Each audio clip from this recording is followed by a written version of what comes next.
Mic'd up.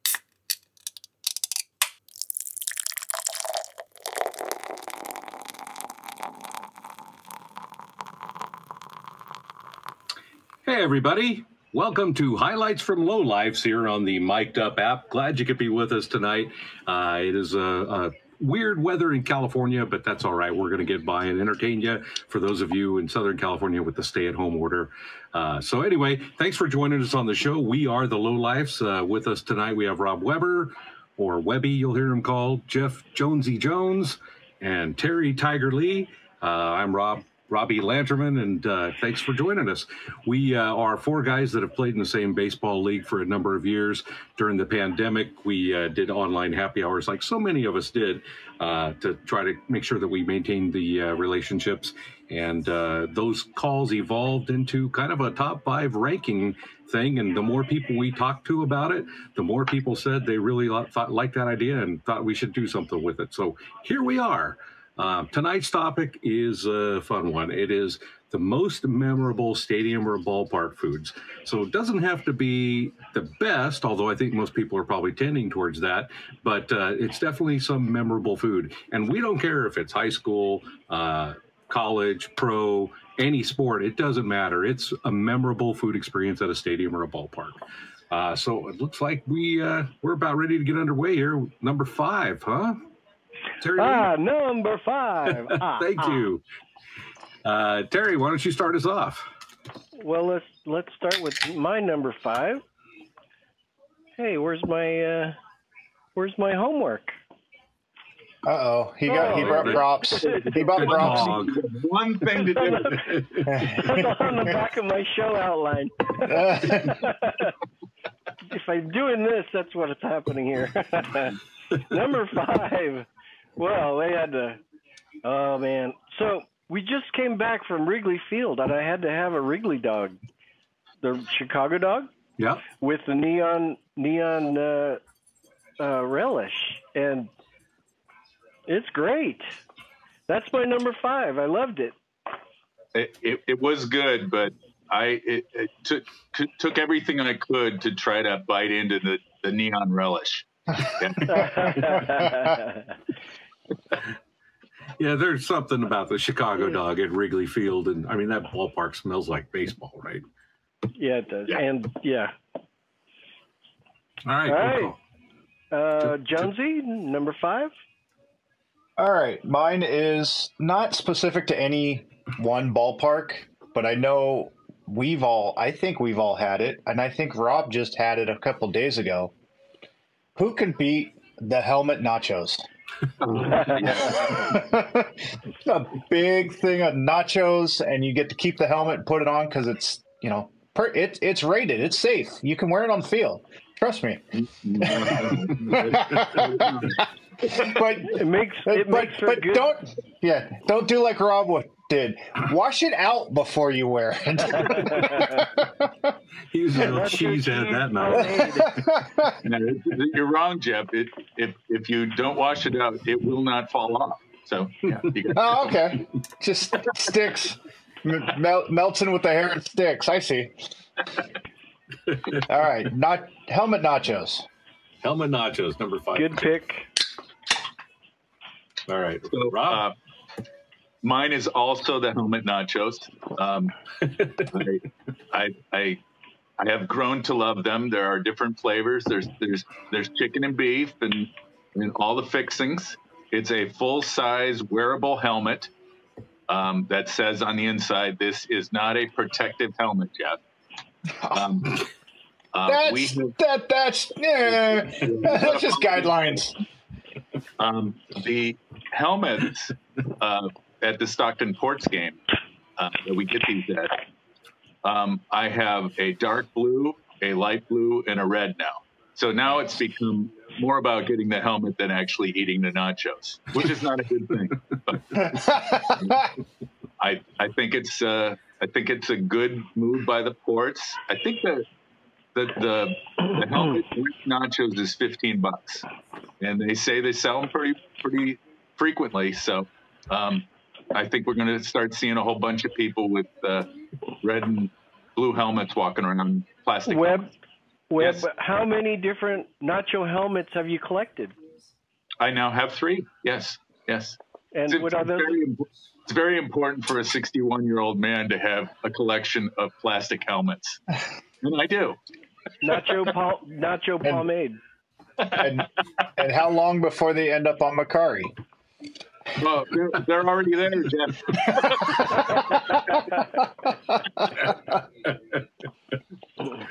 All right, that's Rob. funny.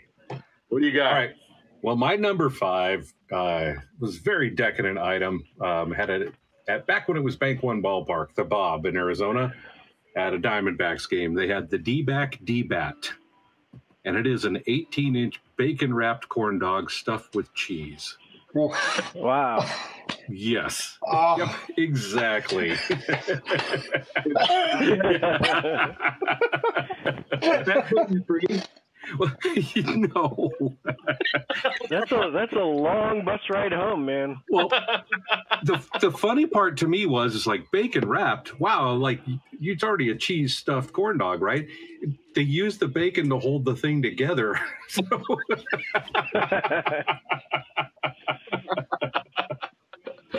So yeah, the number 5, walking around with this gigantic 18-inch corn dog on a stick is with cheese dripping out of it and bacon falling all over the place. It's equal parts decadence and hilarious. Yep. So that's a pretty quick round through number 5 here. Yeah, it was. Yeah. Hey, Jeff, why don't you tell us about Jim Darby? So yesterday I had some time and I listened to the replay of Jim Darby's show, also here on the Mic'd Up app. Jim Darby is a longtime professional with Easton, being a representative, selling their products to a lot of pros. And he talked a lot about some of the other shows on the app. And he spent quite a bit of time talking about us. So I would just like to say I want to thank him very much for listening to us and talking about us. I did like his top 5 lists. He did come up with some things that we had not, especially in the nicknames. I'm drawing a blank. The lip. He came up with the lip. Oh, Leo the Lip. Leo DeRocher. That's a great one. I love that one. So if you get a chance, listen to Mr. Darby. He's got a show on. I don't know if he has a regular schedule. He said he was coming back off of a medical issue, but he's trying to get back into a full-time thing. I don't think he has a regular schedule. But check out him on the app.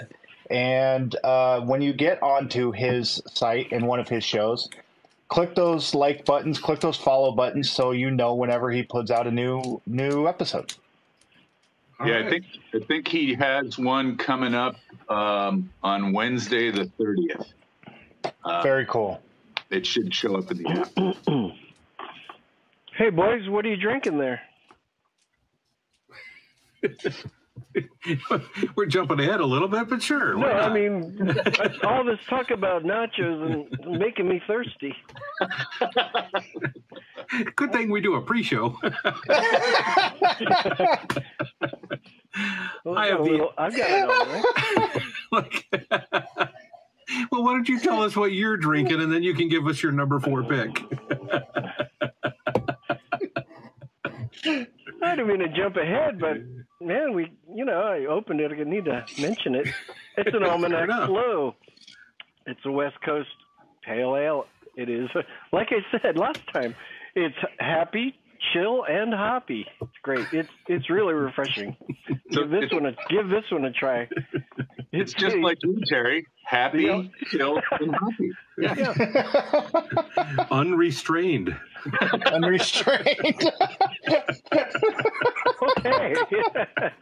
Number 4. All right, so that's you. You want me to go first? Yeah. Let me flip over my list here. So we have a seamless segue. Man. So we've had the really fun experience of going to other stadiums lately, and we went to Busch Stadium at St. Louis, and they had a beef brisket and chips because of the St. Louis barbecue, their famous St. Louis barbecue, and they just brought it right over to the stadium. It is mouth-watering. All right. So All right. was this inside the stadium? I don't remember. Yeah, it was in the stadium. The first day we had all you could eat.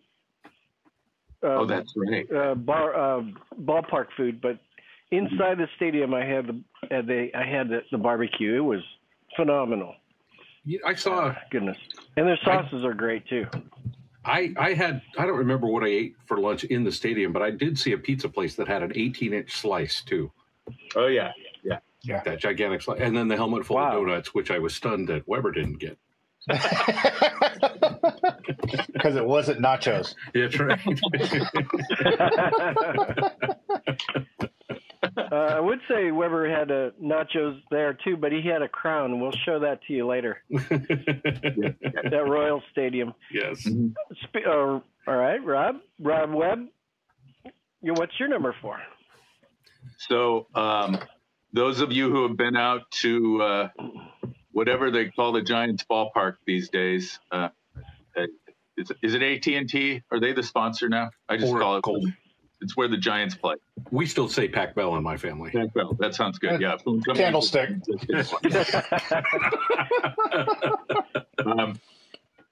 They out in center field. Orlando Cepeda has his own take on ballpark food, and one of my favorites is what they call the Cha-Cha Bowl. It's a mix of great Spanish ingredients, and Orlando is responsible for the sauces that are used in this. There's rice, chicken, beef, and then all kinds of different relishes that you can add to the bowl. And it is totally satisfying. A lot of times I'll get into the ballpark, instead of going to my seat, I go straight out to center field, find the line for Orlando's place, and get myself a Cha-Cha Bowl. I would highly recommend you try this. At first you go, well, do I want this at the ballpark? And now it's much higher up for me than hot dogs or anything like that. So give it a shot. Have you guys tried this? I have not. I keep wanting to, and I keep ending up somewhere else, but I got to make it a goal of mine. Yeah, very good food. Robbie, did you try that yet? The Cha-Cha Bowl? Nah. Yeah. Because I would be like Terry. I'd have to get up and leave.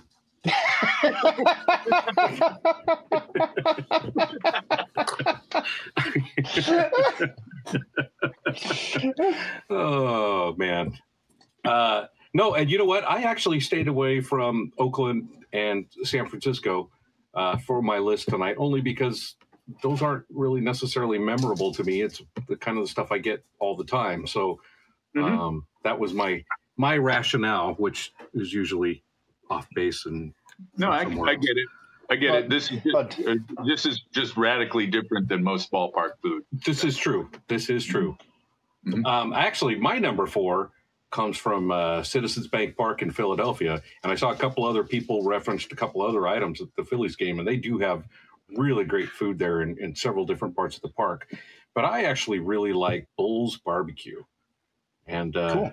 if you know the old Phillies, Greg Luzinski, that's him, the Bull. His barbecue joint is there in right center field. It's delicious, and it's the pulled pork specifically. People like the ribs and the brisket and everything, but I really like the pulled pork sandwich that they do there. It's really tangy and tasty, and they do everything right there on the spit, right in front of you. It's pretty nice. And Greg Luzinski's there pretty much every night. So you want to have a picture with him or an autograph and all of that stuff. He's there managing the barbecue. Yeah, nice. What kind of picture? A photographic picture or a picture of beer? Yes. Both. Yes. Yingling with the Bull. Nice. Speaking of pictures. So did everybody chime in with number 4 there? I haven't. Oh, Jonesy. Jonesy. So where Rob said he stayed away from Bay Area, most of mine is from Bay Area because those are the ones I've been to the most. And the ones we did go to outside of the Bay Area, for some reason, I ended up getting kind of basic stuff. Not bad stuff, just basic stuff, because either the line was convenient or it was just, I wasn't super hungry.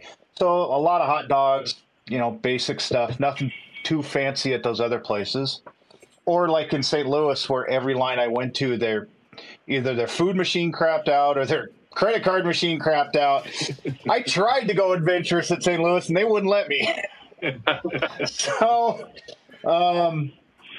mine is a San Francisco staple, ballpark staple that anybody out here will know. There's so much garlic on it, you got to move the garlic to get to the French fries. The good old Gilroy garlic fries. Ooh, yes. Yep, Yeah. That's on my list. Can't go wrong with those babies. It's funny. You talk to people that come from out of town to watch games there, and they know about the garlic fries. Yeah. They've heard about the garlic fries. Yeah, they're looking for them. They know about them. Yeah. Well, like I said, you got to move the garlic to find the French fries. It is the original. I think Giant Stadium was the first to have garlic fries. Yep. Because Gilroy, the garlic capital of the world, is an hour and a half down the road. Right down the street. Yeah, just delicious. Don't have garlic fries and a hot dog because nobody will sit near you. Yeah, but that's not a problem for you anyway. It's a long bus ride home. It's hard to get an Uber. Speaking of pictures. Robbie, I want to know what you're drinking. Hey, thanks, Jeff. It's that time of the show called "What You Drinking." I think it's our favorite segment, and it's so much everybody's favorite that we've already done it once. Terry, we're doing it again. I couldn't wait. So I had to crack my beer open and needed to show it off. we have been very fortunate so far that this hot mess of a program has been proudly sponsored, or maybe less than proudly, but nonetheless sponsored by Almanac Brewing. So we are all enjoying tasty beverages from the Almanac Brewery. Jonesy, I know you are a Kolsch lover, and you have been drinking that. I am staying with the Kolsch. I really like it. As Rob said at the top of the show, we've been having some really weird weather out here. And for what is muggy out here, and it's usually not muggy out here. It's usually, if it is hot, it's dry, but it's super muggy. And this has been tasting so good in this hot, muggy weather. Cold, crisp, very light, doesn't weigh you down, super good, and it goes with any food. Nice. Excellent. That is a good beer. Yes, it is. Rob, what are you doing? I have today the Almanac Nice. Love Hazy IPA. And this is going to be my first taste. Ooh. I'm completely out of the cherry sour Nova. You're so disappointed? I looked for my Almanac today, and I couldn't find it. My delivery person did not come through for me. No. It probably is sold out. It's so popular. Found Almanac around the corner at Campbell Liquors. Just letting the folks at Almanac know that they are proudly represented inside of the tiny Campbell Liquors with several different Almanac beers.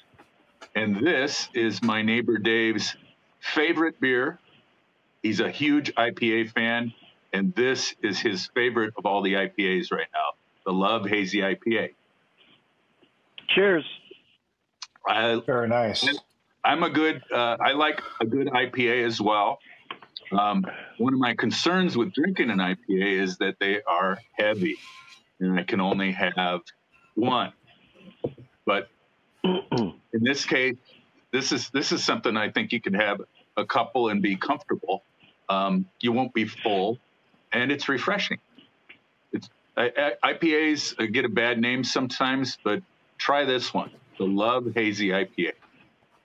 Yeah, that's their flagship. That's their number one seller. Mm-hmm. Keeps the lights on, so to speak. I am drinking from their lager series, the Rocktoberfest. It's their Martzen style Oktoberfest beer. I am jealous. Yes, you should Yeah. be.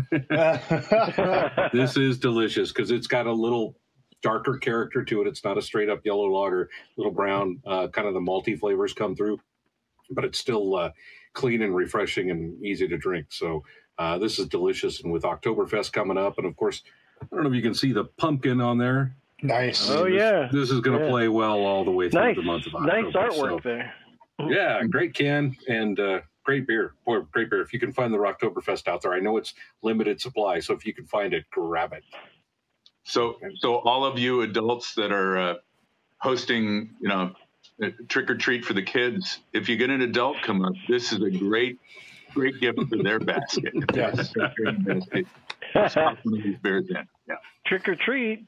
Mm-hmm. All right, Terry.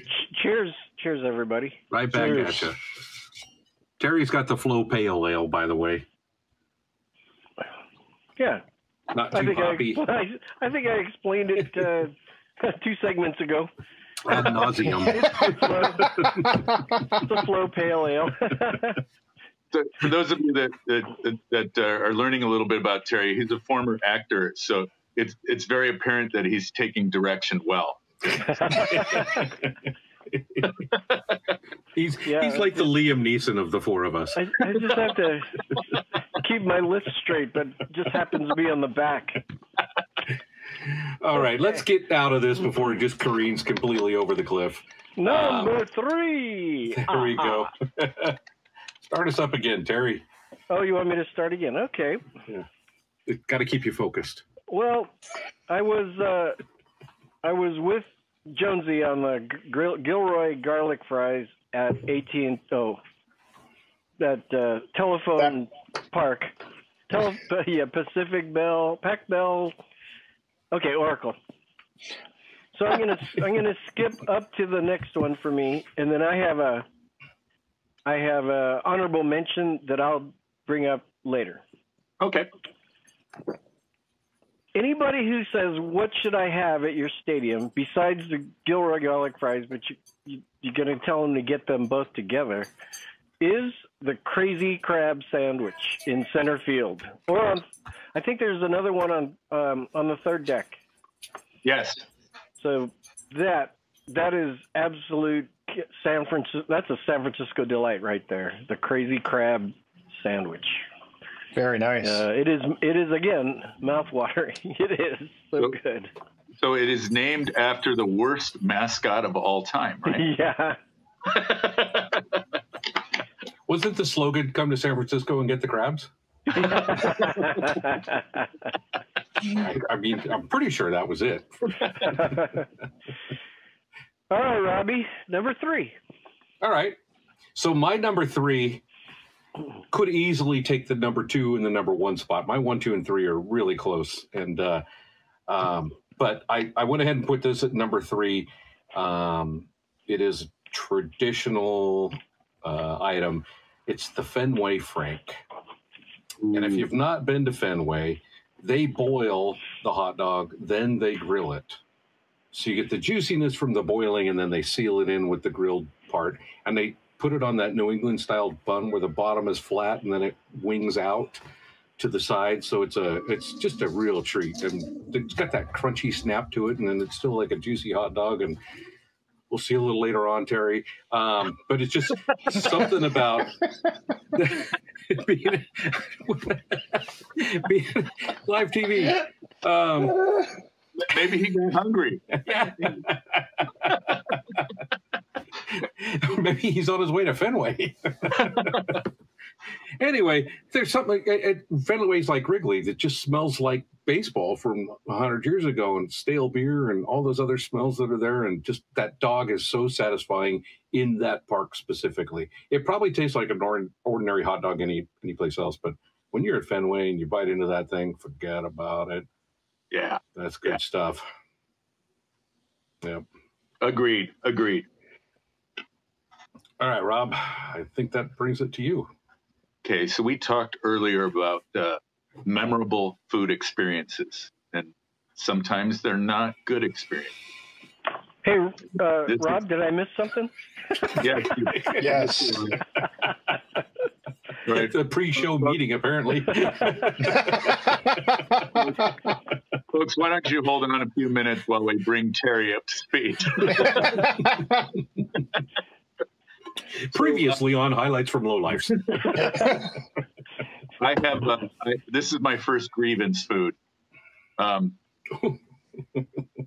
many of you over the last, I don't know, I'm going to say 30 years, have been inundated when you come into the ballpark with Dippin' Dots, the ice cream of the future? And then 10 years later, it was Dippin' Dots, the ice cream of the future. Year 20, Dippin' Dots, the ice cream of the future. Okay, you're not the ice cream of the future. You are a marginalized food that somebody might try, but drop the tagline already. You know, real ice cream is not going anywhere. Dippin' Dots is just a fringe food. Okay, it's not bad, but drop your tagline. And we have seen lately at the Ports games, they still have a Dippin' Dots food, but they have no tagline anymore because the future has come and gone many. Is that like astronaut ice cream? Yes. I compare it to space food sticks. If you remember those, yeah. You know, these space food sticks are going to take over the world. No. Oh yeah, that's right. Yeah. And Tang. And Tang. Oh yeah, Tang is going to be better than orange juice. Yes. All right, Tang flavored Dippin' Dots. Freeze dried. I swear I had a Tang flavored beer once. Oh. Ooh. All right, Jeff, round out the number 3 pick. All right. So there's not, everybody who's a baseball fan knows that there's not a lot of positives to say about Oakland lately and the Coliseum itself. And they've got a lot of good food. They've got a lot of traditional ballpark food that's, you know, nothing special, but it's good. But they have a stand almost behind home plate. That's the SAG brand sausage company, SAAG. And they have a whole stand of sausages, and they have a really good bratwurst. And what surprises me about them, being that it's a, you know, an arena type event where you get sausages at these fairs or ballparks or everything, the worst thing about it is the bun. It's always a stale bun. These are really good. They're the nice, soft, not quite sourdough. I'm not sure what kind they are, but they're just this really soft, nice bun. They're not overcooked. They're not stale. And the bratwurst is cooked really good. They cook it right over an open flame at the end and throw on some fresh, they got a fresh grill there with some onions and peppers if you want it on top. So that's one thing I got to get every time I go to Oakland is the SAG bratwurst. Those are the ones with the little windows, right? Yeah. Yep. I can tell you, knowing him for as long as I have, that if there's one thing Jeff likes, it's a nice set of buns. And that's right. He finds that at the Coliseum. So that's why I've never touched you.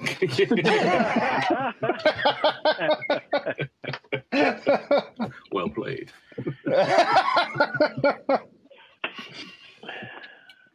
All right. Well, I guess that rounds out number 3. I need to offload reload, but I really want to see what kind of slow motion disaster that this is going to bring up. Terry, why don't you talk about Rick Barry? Well, if I talk long enough, it's going to be a long bus ride. I may just wander away. I had to get a prop. I'm prop heavy over here. All right, Carrot Top.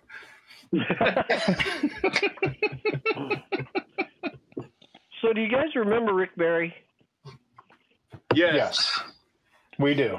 He was my dad had season tickets when I was in high school, like in the 70s, early 70s. And Rick Barry was like the king of of the Warriors, honestly, in the league. And so there was a man who sat behind us. We're like 10 rows up from courtside, and there's a man who used to jump up and down cheering for the Warriors. He had one leg. And I bumped into Rick Barry at the theater, in line at the theater one day, and I asked him if he remembered this guy, and he says, I vaguely remember this wild man jumping up and down, but I didn't realize he had only one leg. It was all part of the flavor of the Oakland Coliseum back then. It was great. So Rick also has a podcast here on Mic'd Up, and you should look into it, tune in, and enjoy his show too. He's got lots of good stuff. Hall of Famer, good guy. A lot of good stories. Yep. Very opinionated, in a refreshing way. Yes. Mm-hmm. Yep. Well, good. And maybe you can ask him about the one-legged rabbit fan. Yeah. Well, like I said, he didn't realize the guy was one-legged. He just remembered some guy jumping up and down. This guy was crazy. It was fun. Good times at the Oakland Coliseum with my dad. All right. Okay. Let's keep the show rolling then. Let's mix it up a little bit. Jonesy, why don't you start off with number 3 here? Or number 2, I'm sorry. Number two. Number 2. End the last round, start this round. Okay, so going back to San Francisco, and anybody who's been in San Francisco knows it can get a bit chilly. You get a night game out there, beginning and end of the season, or day game in the middle of the summer. Either way, it can get really chilly out there. They have what is a San Francisco tradition, clam chowder in a sourdough bowl. It is so tasty and filling. It's all you need to eat for a whole game. That bread bowl is so tasty, and the clam chowder is fresh. It's seasoned just perfectly. The clams are great in it. I highly recommend the clam chowder bowl. Very good. Yeah, that's good stuff. Okay. I could send it to Weber, just to be different. I have another grievance pick. You can tell who the complainer of the group is, right? There's absolutely nothing wrong with the food that I'm about to describe. I just saw something that makes that food a lot less appetizing, and I can't bring myself to have it anymore. You guys, are you all familiar with red roast? Oh, yeah. Red roast. Oh, yeah. Yeah. The very long piece of licorice, like 3 feet long. Those things were wrapped in plastic, if I remember right, and you'd pop them open and enjoy that for the next 5 or 6 innings. Until one day at spring training, I saw something that made me never ever want to try them again. Oh, what was that?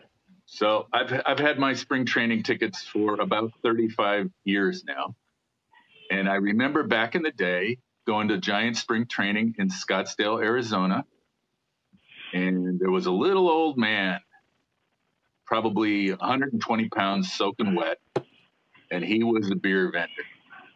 And the temperatures are in the 90s, and he's got one large bucket of Old Style on one side.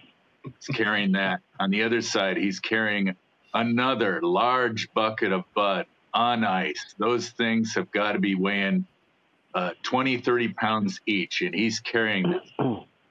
But as any good vendor would do, he decided the best place to put the red ropes that he was selling to his customers was around his neck, his sweaty neck. And I remember looking at that and my niece asking if she could have a red rope. And I'm going, I don't think that's a good idea. I know it's wrapped in plastic, but we might have to wipe off the plastic before she starts taking it apart.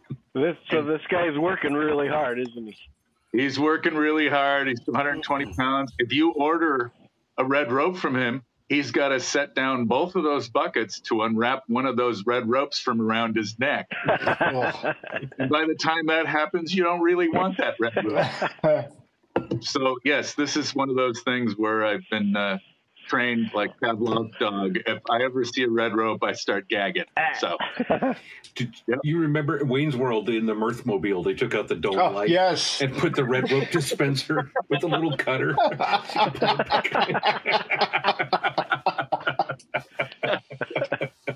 All right. Terry, did you do that? Who's left at this round?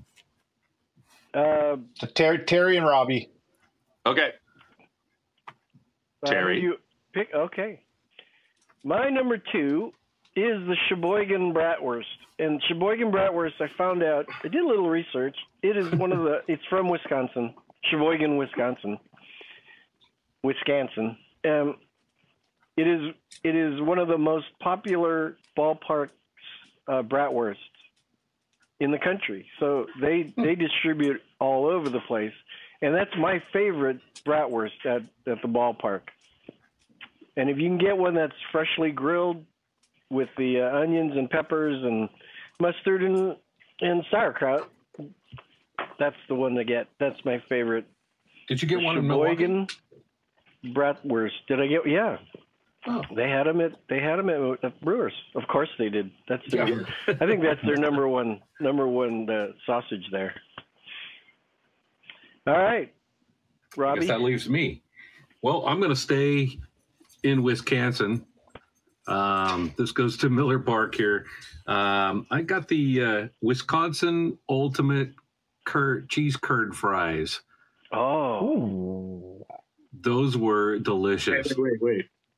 Rob, what's a curd? I'm not. In all honesty, it was deep fried. It tasted good. I assume it was cheese inside.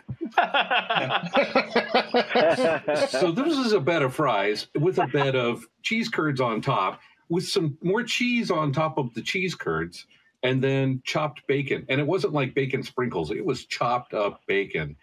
And there's kind of a theme to your foods. Yeah, I basically went for that. What do they say? You recommended 2,000 calories a day? I tried to find them all in one order. When we went to Milwaukee at the Brewers Stadium, I told my cousins who are from Wauwatosa, they said, get an order of cheese curds before you leave, and so we did. And they're pretty good. They're great with beer. Oh yeah. They're great. They're great with a pale ale. Let me tell you. They're salty. They're deep fried. They're salty. They're cheesy. They're really. Well, these were pretty damn good, smothered in more cheese and with chopped bacon on top. So, yeah. Very nice. All right, so that completes round 2. Before we get to round number 1, I need to offload reload, and while I'm doing that, so I'm not wandering away unannounced, I'm going to have Mr. Weber talk to you a little bit about former All-Star Bip Roberts. Yes. So for those of you that have been following Bip's show, he was supposed to do a show at 4 o'clock today, and he was unable to do so because he got roped into driving up to Sacramento and hosting a baseball game, softball game between members of the government up in Sacramento. So they've broken off into 2 teams. I think it's the Assembly versus the Senate. And a no-hold-barred match, and Bip is up there as a celebrity coach for the team, probably trying to teach people how to play baseball who maybe never ever played it before. So it should be interesting for him. They could have gotten rained out today. Yeah, they could have, but I think they were starting their game right about the same time that Bip's show was supposed to kick off at 4 today, so he begged out. But we did talk to him about that. And maybe in the future, when he goes on one of these road trips, instead of canceling the show, maybe we do 15, 20 minutes live from wherever he is, just so you get a flavor of what he's going through and what his experience is that day. But Bip usually has a regularly scheduled show on 4 o'clock, at 4 o'clock on Mondays, right before Highlights from Lowlifes. And Bip will talk baseball, but as I said before, he's kind of a Renaissance man. He has spent a lot of time to become a minister. He is a real estate agent over in the East Bay, San Francisco area. And he is also working to help inmates who are getting freed from prison to get them back on their feet. He's with a project called Uncuffed, and they are working to get these people the support they need to move forward and find jobs. And so he helps provide them clothing and shelter in the food in the beginning stages of their new life. Great cause, and he can talk about these things all day long. Bip's show should return next Monday at 4 p.m. Okay, Very Rob, cool. are you there? You look like Babe Ruth right now. He pulled a Terry and just left. No kidding. He pulled a Terry and just left. There you go. Now, okay. There you go. How weird. That's funny. And the app says your mic is silent, but we can hear you. Yeah. The king of cloud. Oh yeah. It looks like you're muted. You look fine now. You don't look like the king of cloud anymore. Yeah. Well, Yeah. fair enough. I think it's the Colossus of clout. But anyway. All right. Thanks for that that recitation on Bip Roberts. That's why don't we move to number one? And since we just heard a lot of Rob, Terry can tell us his number one. Well, number one. All right, so yeah, there's only one place you can get Shirley's corn dogs, and that's that's at Tony Zuppo Field in Lodi, California. And let me tell you, it is the greatest corn dog. I don't know. It's a homemade family corn dog by Shirley and her family. They're great. Yeah. They've been battering wieners for 40 years.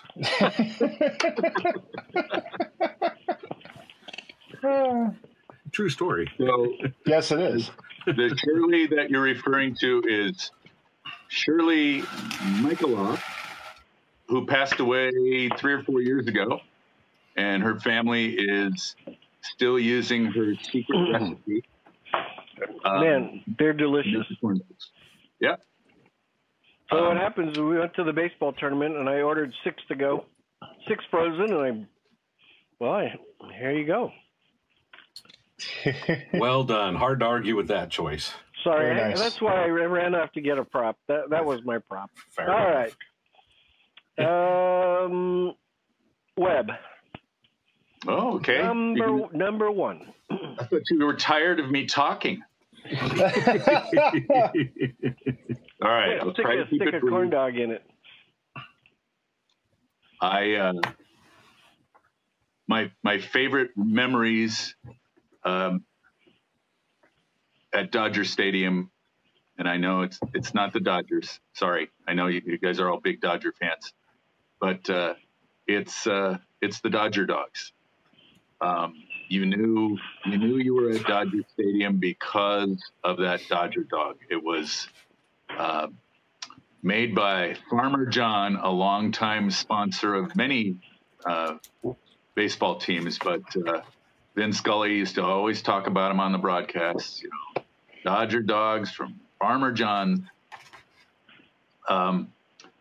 They were larger than the hot dogs you see at most ballparks, and they had all of the fixins. And you'd see people going back for 2 and 3 trips back there.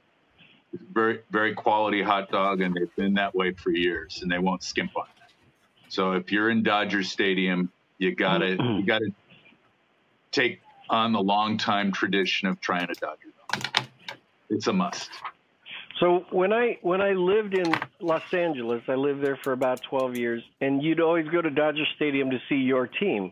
Well, back in the mid 80s to 90s, the Dodgers and the Giants would play quite often. And so you go and the first Dodger dog you have, you're like, oh God, what is this? But they start to wear on you, and then you start craving them. Really, they really are good. The Dodger dog. I hate to say it, but it's true. They're really good. And that's on my honorable mention list too. Okay. Yeah. Sorry to break in. No worries. But what's new?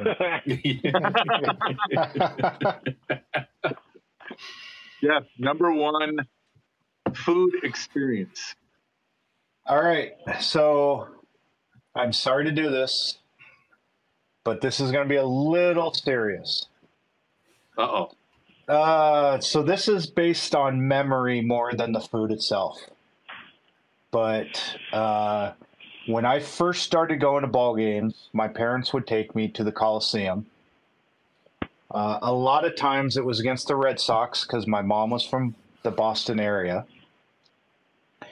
And of all the foods that we got, the one thing that we always got, and my mom would almost always buy it for me, and I still have them to this day, and I've passed that tradition down to my kids because they like it.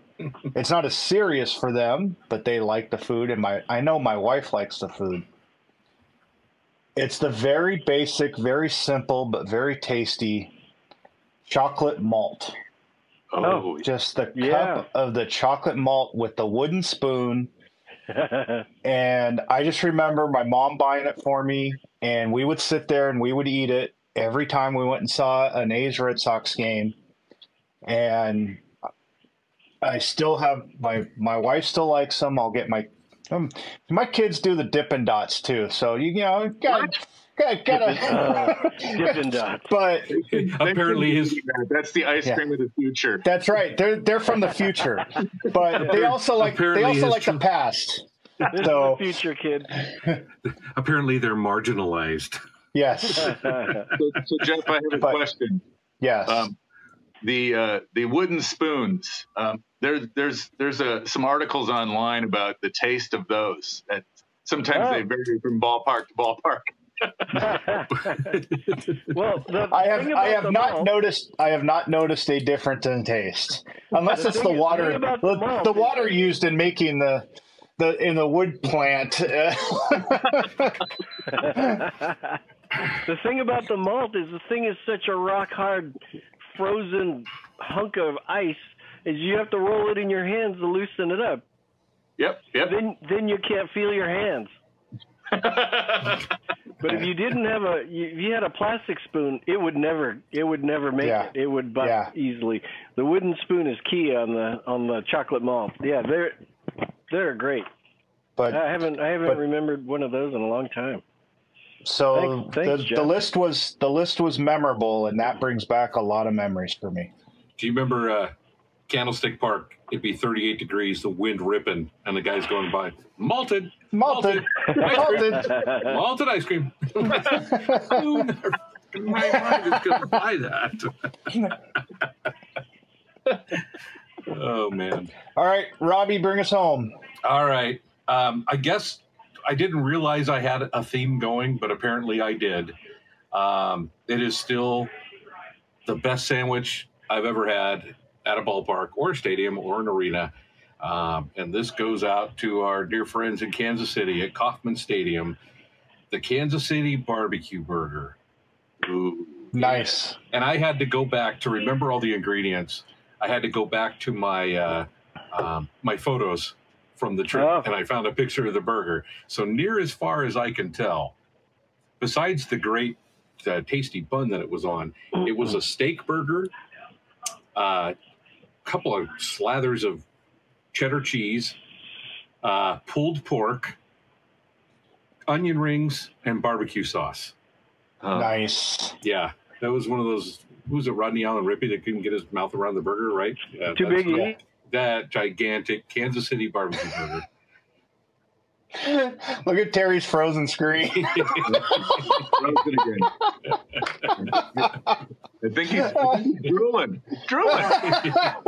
You broke him. You broke Terry. Oh, there he is. He's back. So I just timed out. Huh? We thought you were drooling because of Rob's description of the. So apparently, I've gotten my 2,500 calories per day. Yes. At each ballpark that I've been to. So very nice. Yeah. But we walked half of that off, anyways. Oh, at least. At least. Let me try half of it back on. Before we go to comments by viewers, are there any honorable mentions? I have two that I haven't had yet. So I read about these, and I want at Progressive Field in Cleveland, they have a slider dog, which is a quarter-pound dog, mac and cheese, bacon, and Fruit Loops. Oh, nice. I'm in. When we make the Cleveland trip, I'm doing that. And then, yeah, I'm in. Wait. Read that one more time. Yes, it's a quarter-pound hot dog covered with mac and cheese, bacon, and Fruit Loops. Wow. Yeah. So yeah, that's on the list. And then in Cincinnati, everybody knows about Skyline Chili, and I guess they have a venue there at the ballpark, and they do a Skyline Chili dog. So those two are on my list. So I have one I've tried and two I want to try. The one I've tried, the San Jose Giants churro. Oh. They got a famous churro place, local place down there that they're constantly selling. They sell so many, they made a third jersey of them and call them the churros multiple times a year. That is my significant other's favorite churro. Very nice. And then two I want to try. I've always wanted to try the burger with the Krispy Kreme donut buns. Oh, yeah. Yeah. They slice the donut in half and put a patty between the two halves. Yes. And then there's also multiple places sell a brisket grilled cheese sandwich that I want to try. Oh, that sounds good too. That sounds really good. I have one. It is the Ghirardelli Hot Fudge Sundae at Oracle Park. Oh, that Max loved that last time. He scarfed that. It was so good. It is delicious. Yeah. Webb, you got any? Spring training, Glendale, Arizona, home of the Dodgers and White Sox. Robbie mentioned earlier the 17 or 18-inch slice of pizza. Getting one slice of pizza that's bigger than most pizzas is quite the experience. And it comes with its own special cardboard box to carry it. One slice. Very good. Nice. Nice. Tell me what you guys are drinking. Tell me what you're drinking again. We're all drinking Almanac. I got the Rocktoberfest. Josie's got the Colts. You've got the Flow, ironically, and Rob has the Love Hazy IPA.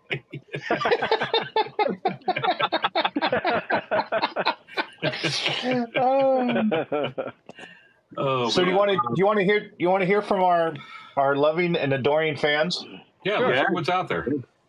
All right. For those that have watched the first couple episodes of our show, you will recognize this voice. Hi, guys. Marty again. Number 2, the colossal dog at the Coliseum in Oakland, especially when it blows up right in front of you. The guy was trying to catch the foul ball and literally forgot he was holding up the sandwich, right in front of me. And the number one is the quarter beer night from the Salinas Spurs back in the 80s. It was a 4-ounce beer for a quarter, and you can carry as much as you can. Late in the innings, so much for the game, I'm watching this guy trying to carry 12 beers. All right, so a couple of comments here. Yes. Number one, Salinas no longer has a minor league team because of that. Number two, Marty, you only have 30 seconds to leave your message. You can't tell us a story. Number three, you definitely got your microphone working. You may want to tune that down a bit. Number four, is a hot dog a sandwich? No. Yeah. Is a colossal dog a sandwich? He called a colossal dog a sandwich. Number five, maybe cut out the afternoon caffeine. How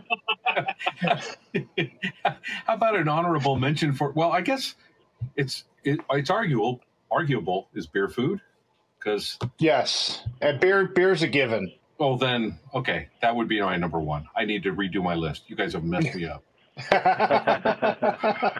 I just think beer's a given. It's just automatically on everybody's list. So. Fair enough, especially the almanac.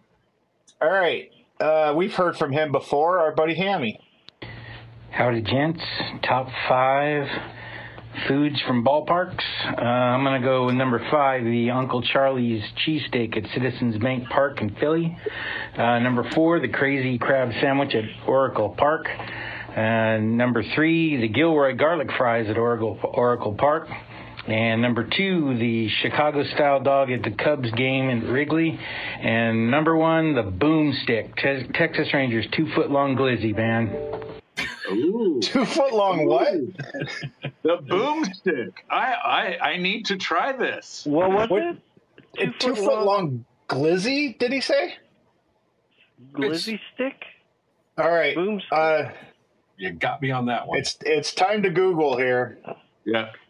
And he, This could be more important than anything else I have going this evening. To find out what this thing is.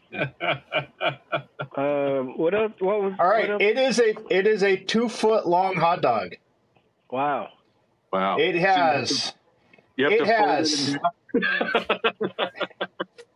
in 3 pounds, 2-foot-long beef hot dog, chili, nacho cheese, jalapenos, and caramelized onions. Wow! Yeah. Holy cow! This is right up Rob's alley. I mean, It's a little light for Rob's taste. It's a little appetizer, but it seems a little overblown.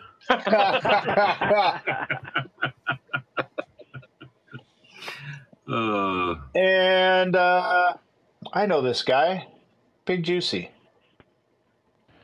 Philadelphia Phillies, the Glazed Donut Burger. Yeah. Coors Field, Rocky Mountain Oyster Po' Boys. Chase Field, 18-inch hot dog beats Dodger Dog by 1.5 inches. Taichung International Stadium, Cho Tofu, that is Stinky Tofu. Number 1, SAP Center, San Jose Sharks. After 30 years as a franchise, last year they finally offer poutine, some real hockey fare. Yeah. Maybe they will have a competitive hockey team this year. no. I got a feeling they're going to play like poutine.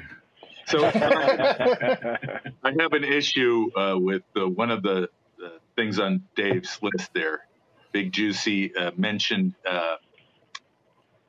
tofu that's stinky. So tofu is tasteless and has no nutritional value. And now it stinks too? Yes. Wow.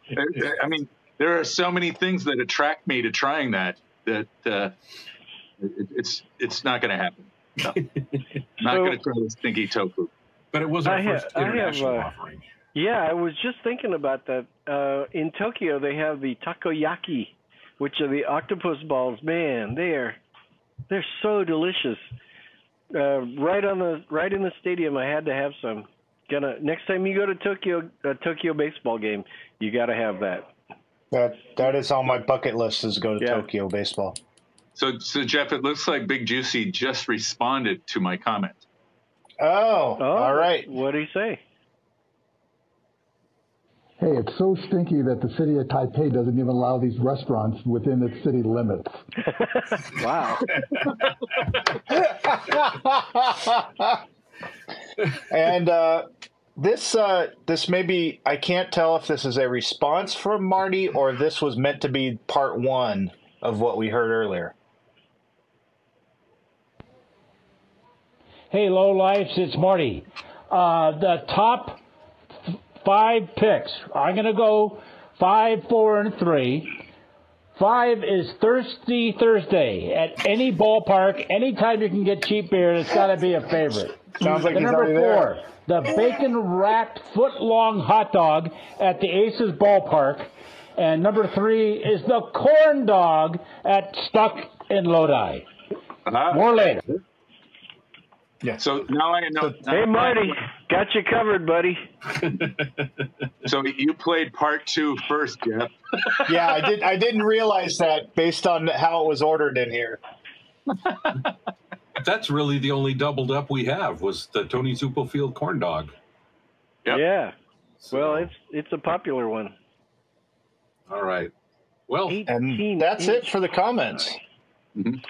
well, good. I think that's probably That's a good far off the rails as you can drive the train without taking it off the track. So let's just wrap this thing up before we do Sounds any physical good. harm to ourselves.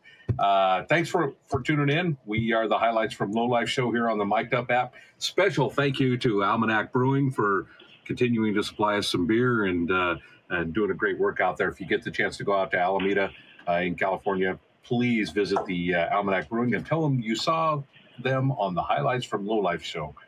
Anyway, we are the Low Lifes. Anybody got any closing comments? Make sure you hit those likes and follows on the app. That's right. Adopt the corn dog. Adopt a corn dog. We should be back next Monday night at 6 p.m. Pacific, and we will do an announcement with the topic for the evening. All right? And we will strap Terry into his chair so he can't just wander away. All right, folks, thanks for whatever. Thanks for watching, everybody. We'll see you next time on Highlights from Low Lives. All right, good night. Good night.